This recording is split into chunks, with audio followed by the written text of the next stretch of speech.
ശ്രീ നരേന്ദ്രമോദി 2004 അധികാരത്തിൽ വരുമ്പോൾ 65 രൂപയാണ് ഇവിടെ പെട്രോളിൻ്റെ വില. ഇപ്പം 110 ഡീസലിൻ്റെയും പാചകവാതകത്തിൻ്റെയും വില അത് മോഡി ഗ്യാരണ്ടി പ്രഖ്യാപിച്ചതാണ്. ആ ഗ്യാരണ്ടിയുടെ പ്രഖ്യാപനം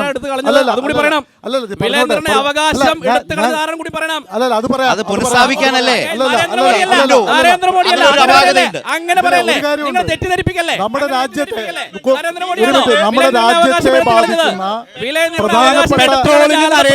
രാജ്യത്തെ ബാധിക്കുന്ന പ്രധാനപ്പെട്ട പ്രശ്നങ്ങൾ പരിഹരിക്കാൻ പ്രധാനമന്ത്രി ശ്രീ നരേന്ദ്രമോദി പ്രാപ്തനല്ല എന്ന കാര്യം ഈ കഴിഞ്ഞ 10 വർഷം കൊണ്ട് തെളിയിക്കപ്പെട്ടു. പെട്രോളിൻ്റെ, ഡീസലിൻ്റെ, പാചകവാതകത്തിൻ്റെ വിലയെല്ലാം വലിയ തോതിൽ നമ്മുടെ നാട്ടിൽ വർദ്ധിച്ചു. പ്രധാനമന്ത്രി പറഞ്ഞു എനിക്ക് 50 ദിവസം തരൂ. എവിടെയാണ് പരിഹരിച്ചത്?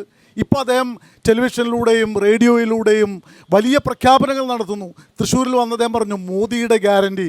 ബഹുമാനപ്പെട്ട പ്രധാനമന്ത്രി അങ്ങ് ഈ രാജ്യത്തിന് നൽകിയ വാഗ്ദാനങ്ങളിൽ ഒന്നുപോലും നടപ്പിലാക്കിയിട്ടില്ല.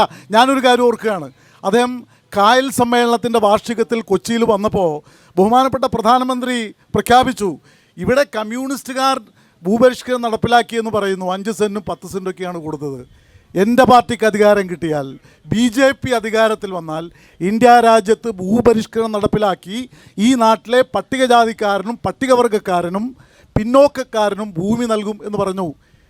10 വർഷമായില്ലേ ഈ നാട്ടിലെ പാവപ്പെട്ടവന് ഭൂമി നൽകാൻ, ഭൂപരിഷ്കരണം നടപ്പിലാക്കാൻ എന്തുകൊണ്ട് ഭാരതീയ ജനതാ പാർട്ടി ഗവൺമെൻറ് തയ്യാറാകുന്നില്ല? ഈ ചോദ്യം ആരാണ് ചോദിക്കാൻ ആളുണ്ടോ? നമ്മുടെ നാട്ടിലെ വാർത്താ മാധ്യമങ്ങൾ മോഡിയുടെ ഗ്യാരണ്ടിയെക്കുറിച്ച് സംസാരിക്കുമ്പോഴും അദ്ദേഹത്തിൻ്റെ പ്രഖ്യാപനങ്ങളിൽ ഈ നാട്ടിലെ ജനങ്ങൾക്ക് വേണ്ടിയിട്ടുള്ള ഒരു കാര്യം പോലും നടപ്പിലാക്കിയിട്ടില്ല.